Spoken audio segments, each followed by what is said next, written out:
Now, if you're trying to renew or get a new driver's license, you may be waiting a while. People here in the Valley, they are frustrated about their inability to make an appointment. That's right. In 13 Action News, reporter Jeremy Chen shows you why it's such a challenge right now and what the DMV is doing to try and help.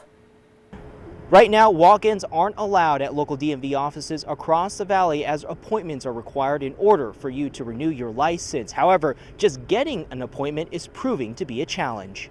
You won't see long lines outside of the DMV right now, but the frustrations are still there. A few people saying they can't schedule an appointment as they're all booked up.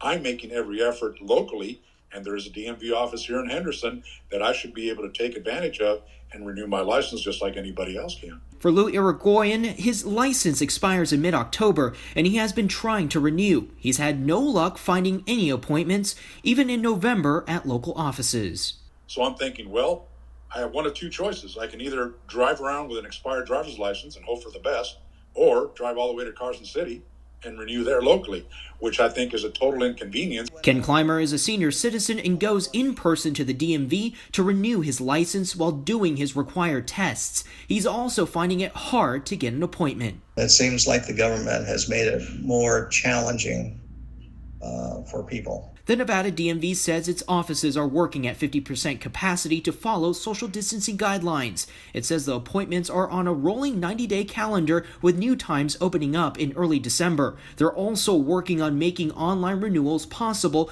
saying it will help about 75,000 Nevadans. Most people have to renew once every 8 years, and come October will allow you to renew by internet or by mail once. They also plan on expanding mail-in renewals and are accommodating license holders who are over 65 with extra steps. If you're 65 to 70, you have to have an eye exam. And if you're 71 or older, you have to have the eye exam and a physician's note.